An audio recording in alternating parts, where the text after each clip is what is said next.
Yo, what is up, YouTube? Hope you guys are doing fantastic today. Today, I'm bringing you guys a little updated Smite tier list because I've been gone for the past couple weeks, haven't really updated too many videos. The meta's kind of changed a good chunk. I'm going to give you guys a little update on what I think are the never ass gods compared to the ass gods all the way down at the bottom. It's going to be a lot of guardians, a couple mages, couple warriors, couple assassins. If they're not here, maybe I forgot one. But for the most part, I think I got all of the gods. And if I didn't, yell at me in the comments, or if there's a god you want to know where I think they are. Probably going to be ass, but you know, you can ask. So, all right. Let's just start off with Achilles. It was played by Mike against us when I picked Kepri, and it was a good pick. And I'm going to say he can be ass. He's not always ass because he has like one counter matchup, and then he has good laning phases with other gods, and then he kind of becomes a super heavy tank late game, and then he has to execute. So he's got viability, but some gods do very well into him, and he can't be picked early, but he does work as a counter pick option. So I'm going to put him in can be ass. He's usually ass, but there's a couple drafts that he will not be ass. Amma. I think Amma's pretty ass right now in support. Maybe when she gets her buff next patch, she might feel a little bit better, but her laning phase is just whatever. You don't really feel great getting to the mid game, getting to the late game. So I'm just going to keep her in ass. Maybe with her buff, she'll be moved up to can be ass. Maybe not usually ass, but for now, still ass. Ares. I actually think Ares is in a pretty decent spot right now.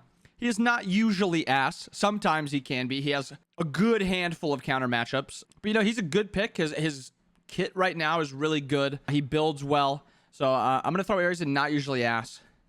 Ardeo. The thing is Ardeo is basically a solo laner that only works in support when she's bloated in solo. But then at that point, why play her in support? Just put her in solo. She's gotten her nerf cooldown back. The problem was that cooldown nerf broke her in solo, but it made her good in support. But now that they reverted it back, you need to get that cooldown early. She really can't build that tanky, so I'm going to keep her in can be ass. She maybe would be ass, but I do think she has a couple good matchups that she can kind of win, kind of dominate. Athena. I think Athena's okay right now. I think she's not usually ass. Her biggest problem comes with having a lot of counter matchups. She can't really get picked early, but her ult is still sick. She's still got a really good base kit. Her build right now isn't great, but it's not bad. So yeah, not usually ass. Bacchus. I'm going to throw Bacchus in can be ass because I think he's not horrible right now. He's got a couple very, very bad matchups where it feels like you can't play the game. And then he's got some matchups where it's like, is this one of the best gods in the game? Like, why is nobody else playing this god?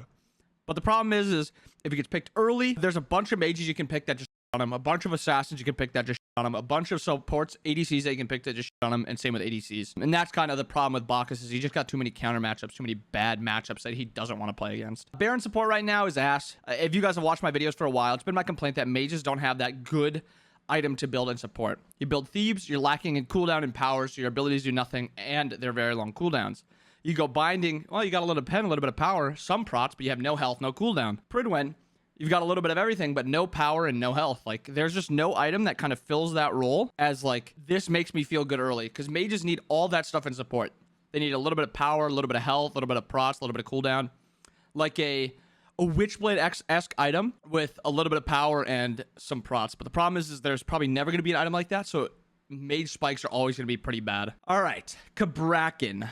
Cabrakan's a difficult one because I think he's actually pretty decent right now, but he also has the same problem as Bacchus. He has a lot of bad matchups, but he feels really good into a lot of the good assassins right now. Like Tsukiyomi feels terrible playing into Cabrakan. There's probably a couple other assassins that if I looked through, I could find them. Like Susanna doesn't do very well into Cabrakan, so he does have good counter matchups, but the mages right now kind of dominate him. He feels very, very bad playing into mages that have long range damage that they can also like get past his wall and poke him, and then ones that just have a lot of CC that can kill him quickly. Like the Raijans kind of shut him.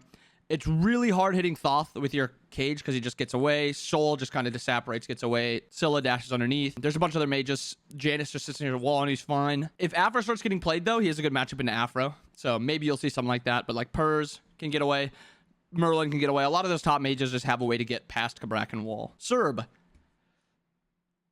Because of how they nerfed Cerb, they hit his his prot shred. It makes him feel so much worse in support, and it nerfs him a lot in solo lane. They should have just hit his actual flat damage, like his base numbers, but instead they hit his protection shred. That was kind of the reason that he felt really good in support, was that prot shred with your mage. You kind of felt like you could just one-shot people. So yeah, you're kind of reliant on that prot shred in support. Because of that, I'm going to throw him in Not usually asked, because I still think he's a very good god. He's got good matchups, good counter matchups. He's good against those healing mids that if they get played, he's very good. But he's not first pick worthy. And that's what you'll kind of see is the gods near the top are the gods that have like no counter matchups. Like you pick them and it's like, well, what are you going to do? You're going to pick to go even with me? Like those are the good, those are the never ask gods. Serp's fine, but he's not something you can just first pick and be like, I'm happy with this. Cthulhu ass. Don't play him in support. Terrible support. Erlang has never really came back from like that season, what was it, 3-4, whatever, where he's played in support. He's kind of played everywhere, to be fair, but he's just gotten nerfed so hard so many times that he is basically an assassin and that's it. He has a good laning phase, not great. He's got a good mid game, not great. And then he's got a pretty bad late game because right now you're really never tanky. You kind of get taunted in one shot. I could see a meta where Erlang's early game CC is valuable enough that he is picked, but right now he is pretty ass. Fafnir, he's fallen off a little bit because this early game is super important and he doesn't do great into these gods that are played right now. Once I get to the never ask gods, I'll kind of rattle off a bunch of the gods that became worse because of it. But Fafnir is just worse because of the gods that are played now. His kit isn't that much worse, but it's not good enough to be played. He's fine to first pick. Like, you're not going to win a game first picking Fafnir, but he doesn't have really counters. He just doesn't feel great into those gods. Fenrir, I can't really go any farther without explaining who, like, the never ask gods are, but right now, Fenrir is not good. He has bad matchups into the best gods. Ganesh, ass. Okay, fine. Because if I put him in ass, you guys can be like, why is he ass? He's better than these five. Okay, he's can be ass most of the time. Let me change this to usually ass, because it's not can be, it's usually ass. Like, these are usually ass gods. Sometimes they cannot be, though. Geb, one of the better gods in the game right now.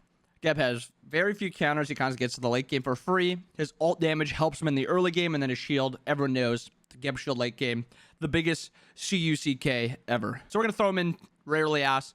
I do think he has a couple bad matchups, but rarely ass.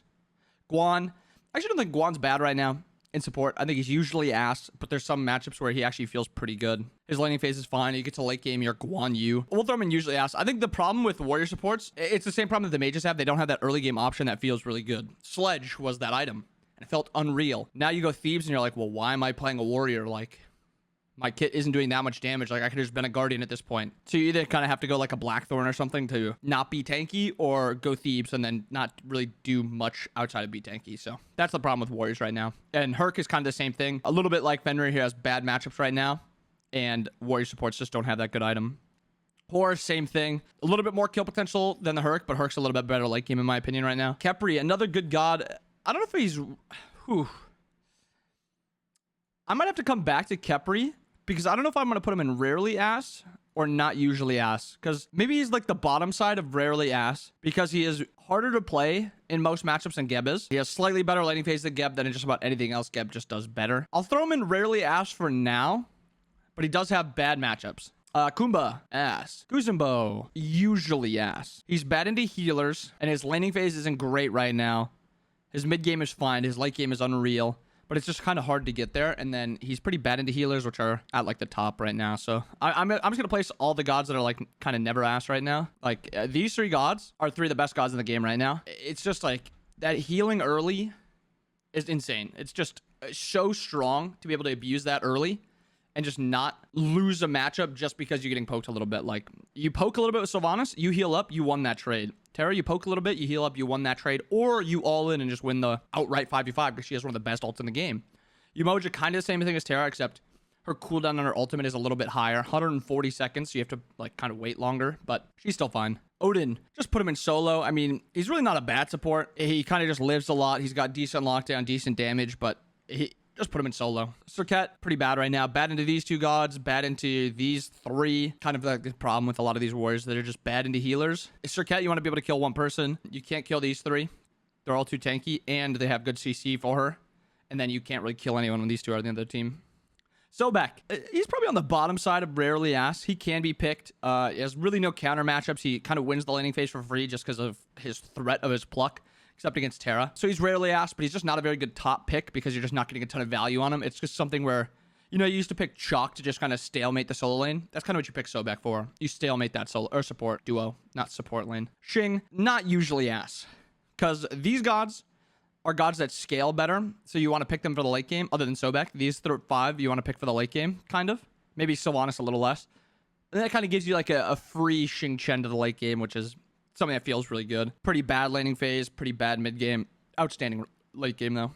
Ymir, just really bad into Yamoja, really bad into Geb, really bad into Khepri. 50-50 matchup into Sylvanas, 50-50 matchup into Terra. So he just does not have a great time right now. He's kind of like a win or lose god really early, where he can get ahead of all 6 of these gods, and then the mid game comes and he's just not as useful as these 6. So that's kind of like the ass tier of gods, support gods right now. In my opinion, these 3 are the best. These 3 are the next best, and then these guys just kind of fill it out. Like I said, if there's something that you want to know my opinion on it, my thoughts of where they are on the ass ranking, let me know. I'll answer it in the comments. Hope you guys enjoyed the video. Make sure you guys subscribed if you're not, and if you liked the video, please leave a like. Hope you guys have a wonderful rest of your day. See ya.